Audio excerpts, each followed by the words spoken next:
Alright, so today we're going to talk about resource management. Boom.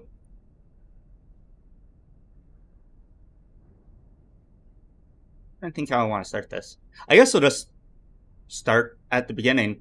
Ults, we know what ultimates are. Uh, Combos, though. In Overwatch, generally speaking, you want to look to combo your ultimates. There are, some established combos that people know. Nano Blade, Grab Dragon, Wombo Combo, which is Bongo Coalescence. Dropped to 41 today. Oh, move my face cam? Oh, actually, why don't I do that? There we go. How's that?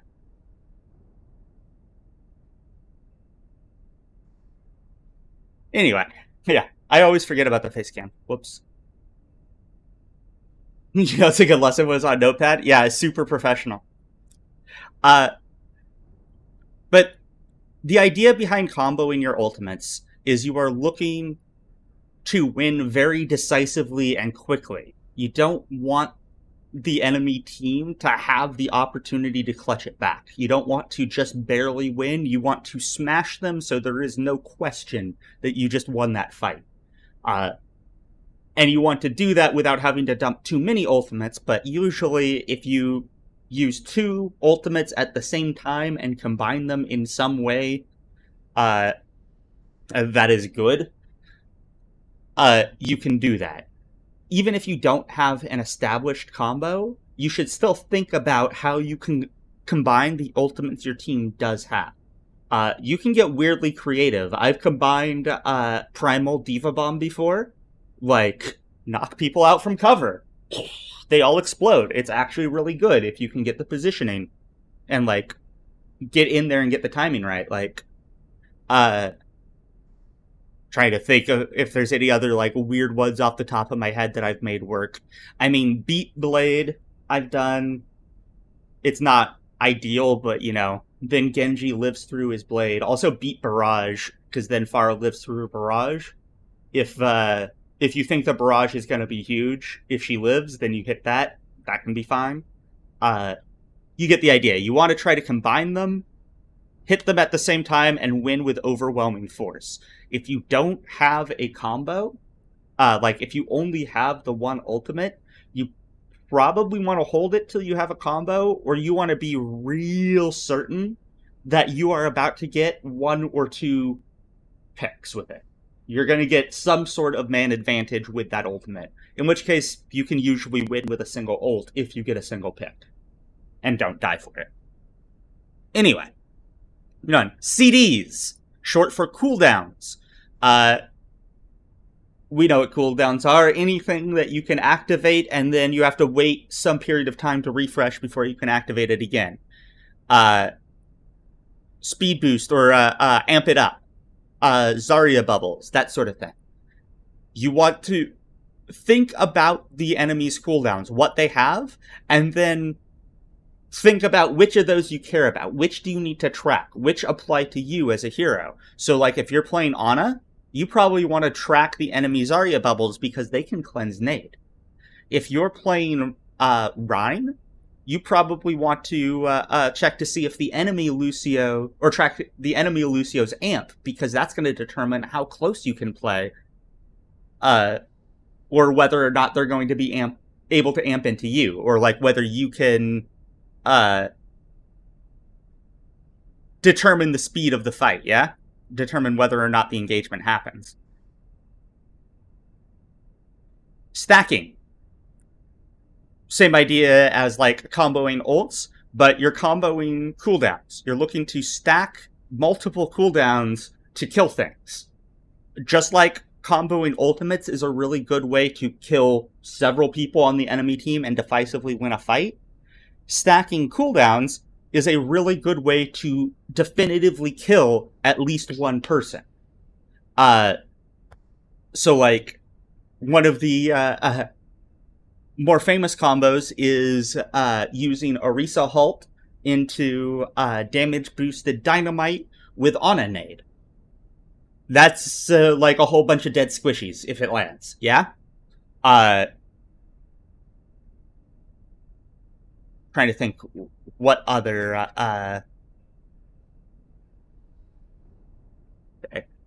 Yeah. What would you do for an ult like Simwall or Rally? So Rally can be a team fight win by itself because it's super super strong. Um, Simwall. I'll go back to Rally in a second. Sorry, Simwall.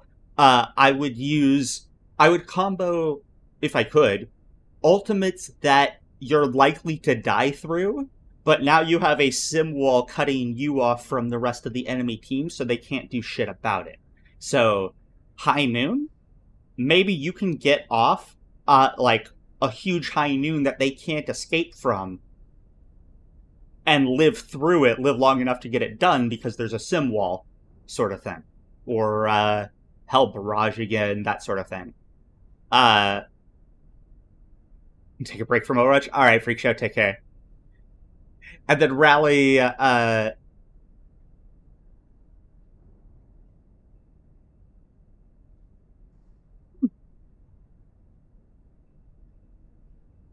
comboed Rally Grav before because the Rally lets your team walk into the Grav and follow up on it. You could combo Rally and Shatter because it can be hard for your team to get in to follow up on a Shatter, but Rally lets your team take the space they need so they could follow up on the Shatter or whatever other ultimate. Rally Bongo, just off the top of my head, sounds like it would be distressing. And then one of my favorite ranked combos, I don't know that you would want to do this necessarily all the time, but it's really funny, is Raid Boss, which is Nano Rally Brig. And then she just presses WM1 and does 45 per swing, and no one can do shit about it.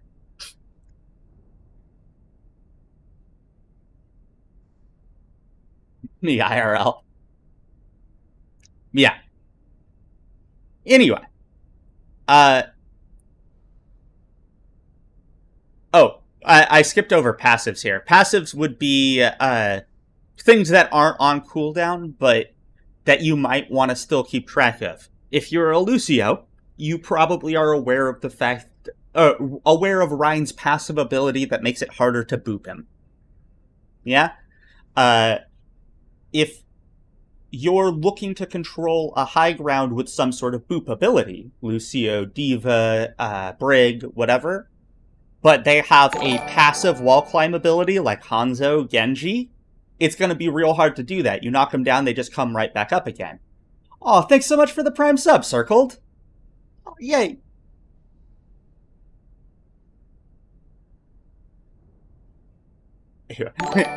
Dev deleted your mouth. Ah! Thanks, Pet. Retro 3 months. Woo! Thanks, guys. Alright. So yeah, be aware of their cooldowns, be aware of their passive abilities, think about what that means to your hero, which ones you need to pay attention to, which ones affect how you can play, or what plays will be effective. Hey, Tramer. Ammo and reload management. Sounds pretty straightforward, but like, for some heroes, Ana, Ashe, it's really, really important. If the engagement is about to start, so like, for example, you're an Ana, and it's the poke phase, and you're keeping your team topped up, and you're doing some DPS, and, yeah, you're just doing Ana things. But you see your Rein walking towards the corner. You hit your reload, because you want a full clip before he turns that corner, because he's gonna need a pocket. Like, your Rein is taking space now. Your Rein is pushing, the engagement is starting.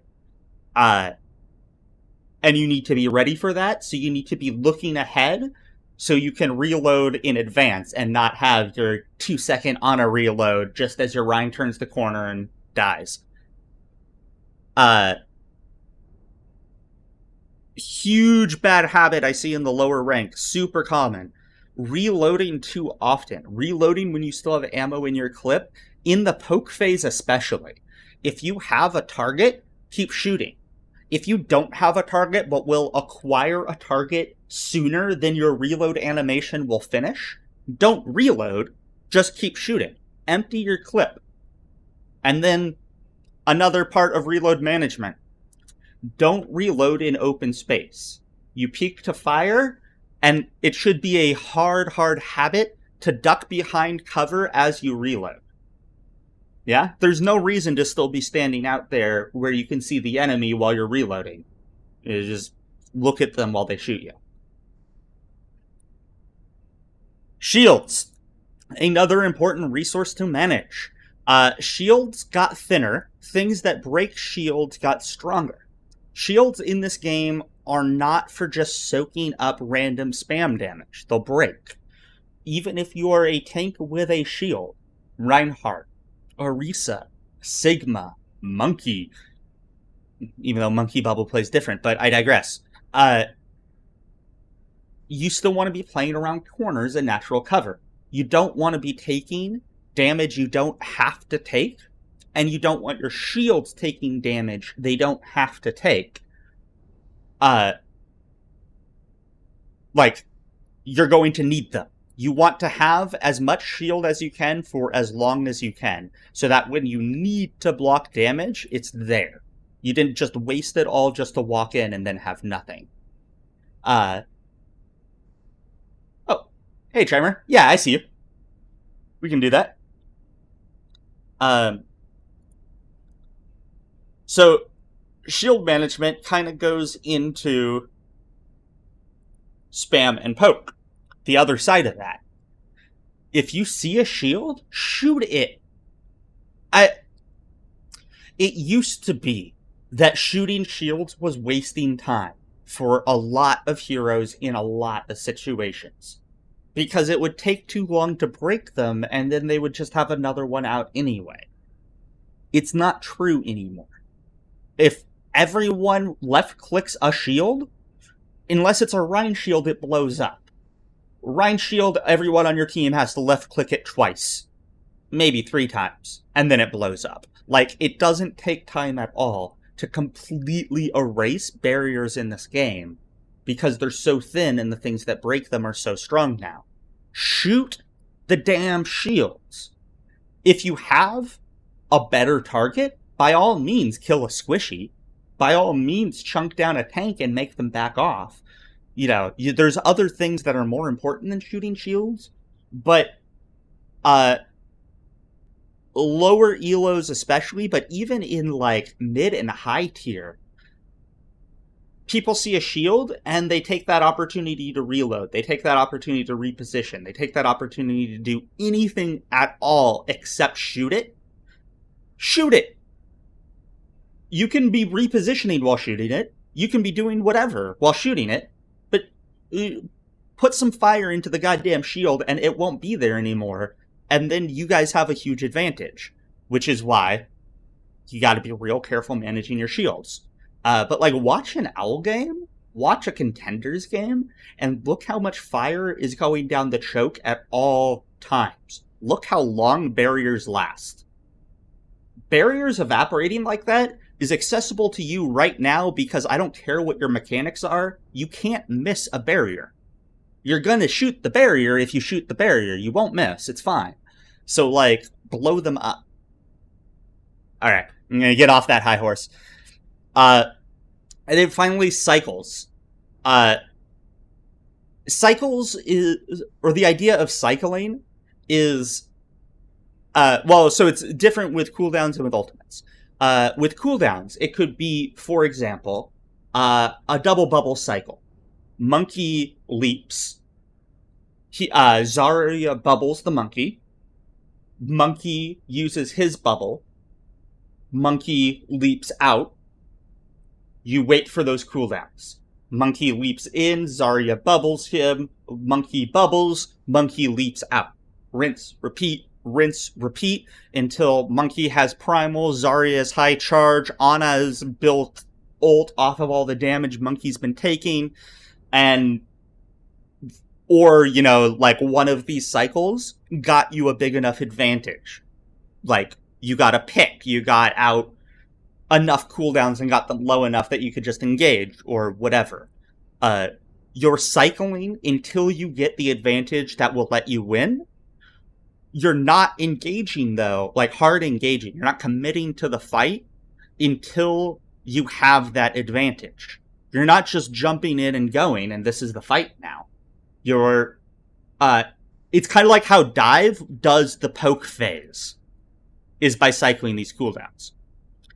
Cycles, though, also exist in the poke phase. So, like, the Orisa Dynamite nade, if you have Orisa, Ashe, and Ana on a team, the three of you should be syncing your cooldowns. Do you have pull? No, pull in 2 seconds. Okay, hold Dynamite. I'm gonna hold it.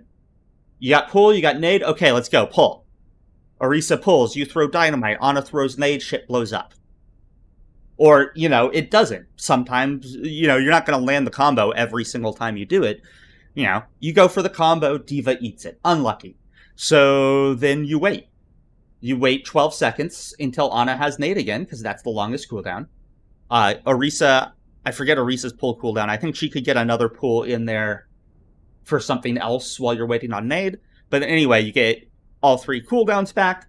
This time you wait for the DM, and then you try again. Or whatever. It's about how many times you try, almost more than it is that any one time is successful. And living to try again is just one of the best skills you can develop in this game. Cycling. Cycling ultimates is slightly different. That's less about cycling within the same fight and more fight to fight to fight. So, depending on what ultimates are available to your team, this is like ult economy. You're looking to use your ult combo. Maybe you have a defensive ult to help you sustain through whatever the enemy team is going to do. And then, while those ults are on cooldown, you have your other set of ults to win the next fight. And the fight lets you build the previous ults that you use, so you can keep cycling through them.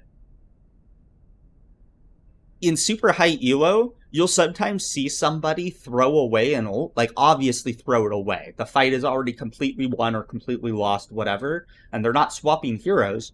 They're just using it so they stay on cycle, because otherwise they would be holding it the whole time anyway. So, like, fuck it, throw it out there, whatever, and now we're still on cycle with our team. I wouldn't really worry about that in ranked. Get value for your ultimates. You can't necessarily rely on your team to do that. But, right. Resource management. Went through this one a little bit faster than I expected. I guess map control really was the long one, so I'm going to continue on. And let's see if maybe we can make this a 2-parter and finish this. So the next set of skills, FPS skills, Overwatch skills, whatever, are your mechanics, which is aim. We know what that is. There's different kinds of aim, though. So hit scan. Hit scan means that the moment you click, it connects. There is no travel time for the bullet. Yeah? In Overwatch, all hit scan, except for Ana, has damage fall off. Ana's the only hit scan in the game that doesn't have damage fall off. Projectiles.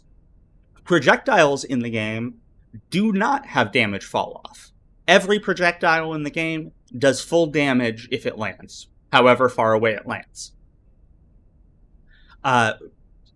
Some projectiles have an arc, all projectiles have a speed, and these are the things that you need to master to aim with projectile. Aiming styles, you have flicking, which is, straight up, you flick to whatever your target is. This is good for like enemies that have good movement or, you know, are difficult to hit, unpredictable, whatever. You can't just like line up your cursor and wait. You have to like hit it in the moment. Yeah? But flicking, generally speaking, is one of the least reliable ways to shoot someone in pretty much any other situation than like it's the only one that's going to work. Tracking. Heroes like Soldier, Zarya, Sim, etc. Tracer, where you hold the trigger down and keep your crosshair on the enemy and, you know, follow them around. Strafing to aim. Using AD to aim. So, oh, I forgot one here. I'm just gonna put here, I guess. Crosshair discipline.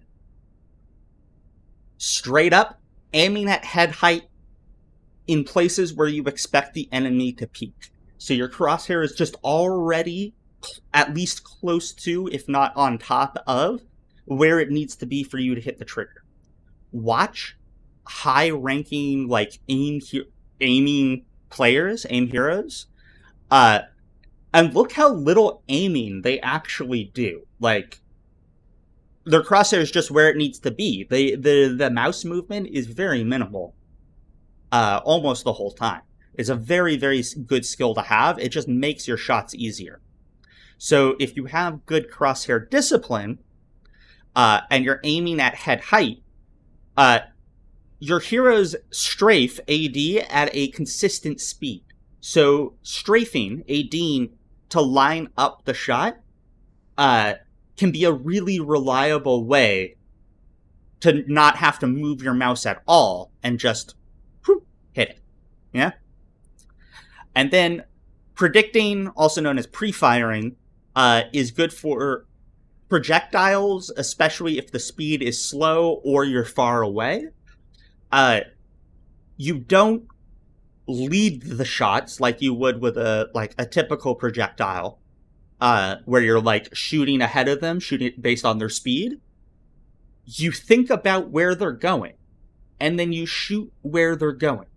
Doesn't matter how good their movement is. If they're going through a doorway and you shoot the doorway, then they eventually AD into your fire, or they never make it through that doorway. Either way is good for you. So, like, getting inside the enemy's head, predicting where they're going, and shooting.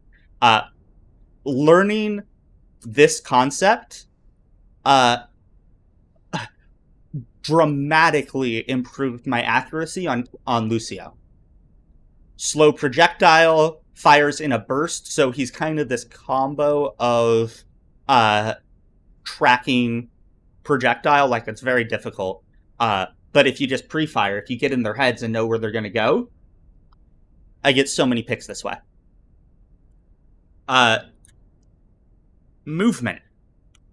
AD crouch spam.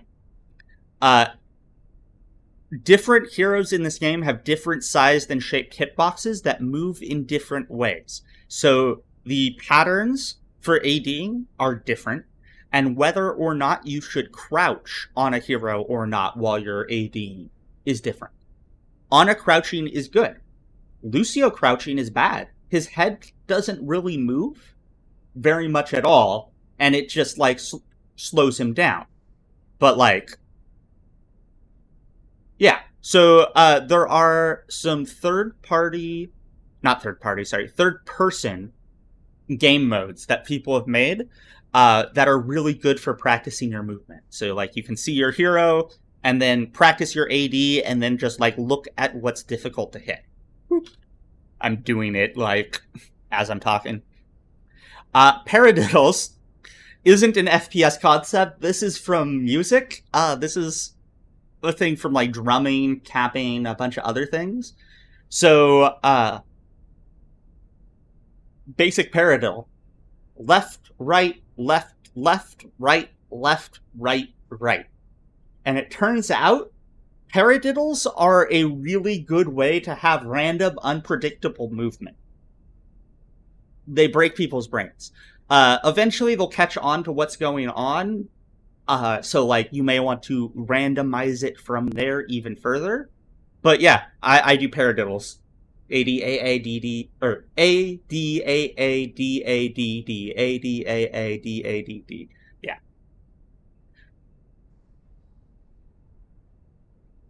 Pre-firing is cringe and is no skill. Aim when you can see them. Advance the Hanzo OTP 2021. Oh no. Okay. Rollouts, is just a general term for how you leave spawn, generally speaking. And, like, it can mean different things for different heroes. So, like, Lucio, Wrecking Ball, Doomfist, those heroes tend to have, like, established rollouts, paths that are, like, known to be efficient and quick and get you to good places for whatever it is your hero wants to do. But even it applies to every hero. It's just literally you're pathing out a spawn to where you want to go. And thinking in advance about your rollout, it sounds simple, but like a lot of people don't. They just sort of leave spawn and go. Think about your pathing. Think about where you want to end up and what's the best way to get there. And then finally, there's like individual hero mechanics. So if you're Lucio, there's your wall riding ability, Doomfist parkour, Pharah flying through the air, etc. So like putting time into those individual hero mechanics obviously is going to be necessary to get good at those individual heroes. Man, we're rolling. Awareness and game sense. So, I'm not going to go too deep into phases of the fight. I already did a VOD on that, so I'll put that link in the Discord as well. Boom. Also in clips and highlights. But basically, the stages of the fight are pre-fight, poke phase, engagement, mid-fight, cleanup. And learning what those phases look like, how and when to transition between them, and getting better at transitioning between them quickly and efficiently will win you a ton of games. It really will.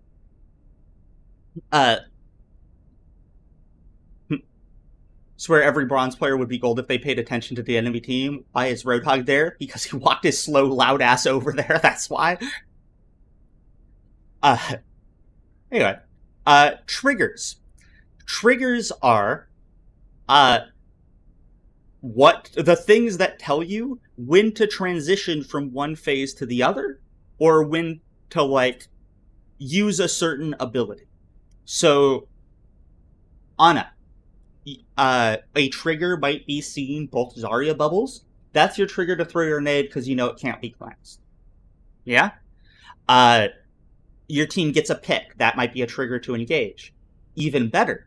Well, I say even better. It's not better, but like other things that can less obvious triggers than just straight up you killed something. The enemy used lamp and you still have lamp. So you wait 5 seconds and then you can go aggressive and lamp and just overwhelm them and win. Yeah. Triggers. Straightforward concept, but like, again, a thing that you really need to put thought into. Ult tracking. Ult tracking is a super useful skill for everyone to develop. If you know what ults the enemy has, what's coming, it becomes so easy to outplay them. It's so difficult to outplay an ultimate that surprises you. So hard. So goddamn easy, especially in lower elo, when you know it's coming. Even in high elo, when you know it's coming, that's the only way you're going to outplay it. More or less. So the easy way to ult track is in between fights, hit tab, and look at all the heroes on the enemy team, and think about what ultimates you saw the previous fight. Whatever ultimates you didn't see the previous fight, they will probably have or get during the next fight. you can generally assume people have their ultimates every other fight. And then you can adjust that based on what you've seen. Did the enemy Reinhardt just walk in swinging into your entire team? Probably built Shatter pretty quick. He might have it at during the first fight.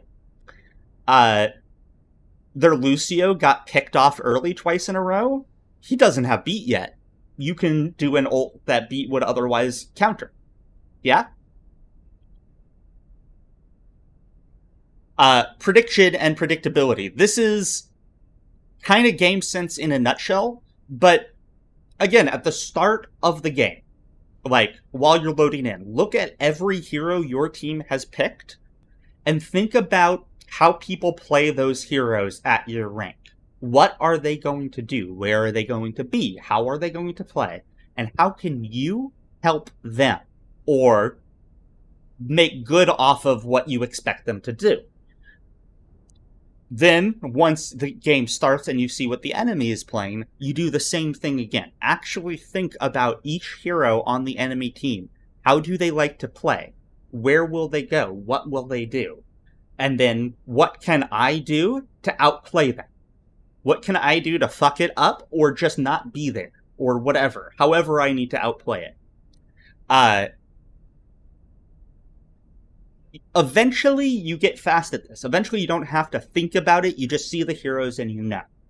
But, especially in the beginning, really think. Actually pause, look, and think about what they're going to do. And then, adjust it based off of what you see. Because if they're not playing the way you would expect in their elo, better or worse, you want to adjust for that. And then, adapt to it. Punish it if you can. Predictability and prediction kind of go hand in hand.